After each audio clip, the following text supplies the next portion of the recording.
FM 107.5. Oh, yes, it is Breakfast with Friends right here on CCFM. And it is a very good morning to you.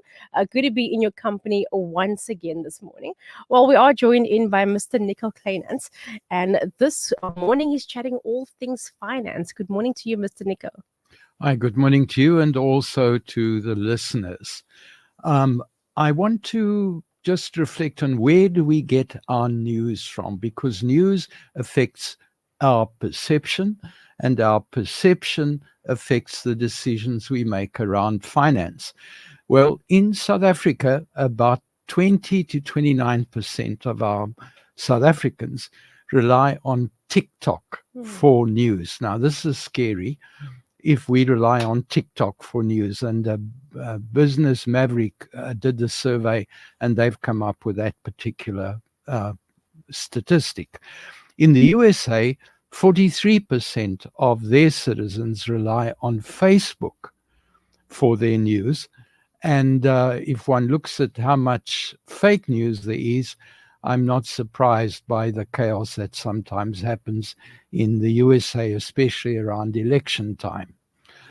I like Daily Maverick because they have a good footprint in South Africa, and I like their research. It's in-depth research. I like the journalists they've chosen to do their research. And I said in the beginning I want to talk about finance, and that's particularly relevant what's been happening in the past month. Because in the past month, the news has been very afraid of what is going to happen in the run-up to the election. Many of those news bulletins have looked to what happened in the USA at their last election and the chaos that happened at the end of the election. And they've projected that the same would happen in South Africa. So during the run-up to the election, a lot of foreigners were expecting absolute chaos in South Africa. And as a result, a lot of people from outside South Africa sold off their South African investments. And as a result, the JSE began to lose value.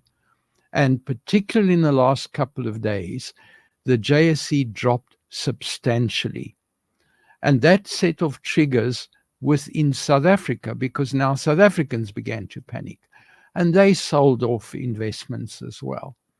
So this fall created a lot of negativity on the JSE. Now, I didn't believe that kind of nonsense, and I knew that this was a temporary problem.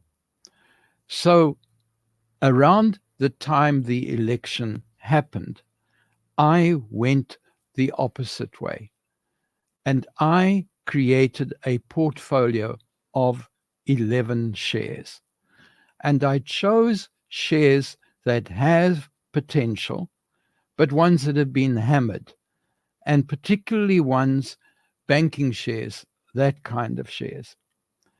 And within 3 days, those shares shot up by 13%. So in a 3-day period, I had banked on the shares recovering and made a 13% return after costs. So I want to thank those foreign investors who dumped their shares, because in buying at a lower price, I was able to benefit from their ignorance. Nothing had changed in South Africa except perception. And perception comes from where we get our news. Now, a mentor of mine describes investing like baking a cake.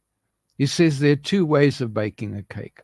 One is that you open the oven door every 2 minutes, and that's what you do if you want a donut. And if you want a proper cake, you don't open the door every 2 minutes. You leave it and you wait for what the instructions say you need to do. This is a good time for all investors to sit down with your certified financial planner, because this is what I'm predicting right now.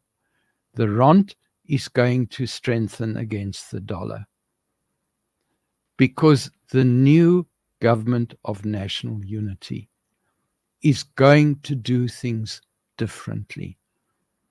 Everybody has learned a lesson. They are going to do things differently.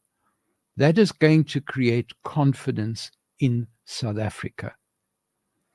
Eskom will unfortunately increase their prices by the end of the month, and so buy your electricity on prepaid before the end of the month. But the Government of National Unity is busy reviewing how the Eskom model is going to work. At the present definition, Eskom is experiencing a tax on people. It's a tax on poverty. If they're going to follow the reforming of the economy, they've got to remodel Eskom. It cannot be a monopoly. And so that nonsense is going to stop. JP Morgan has just changed and upgraded South African assets.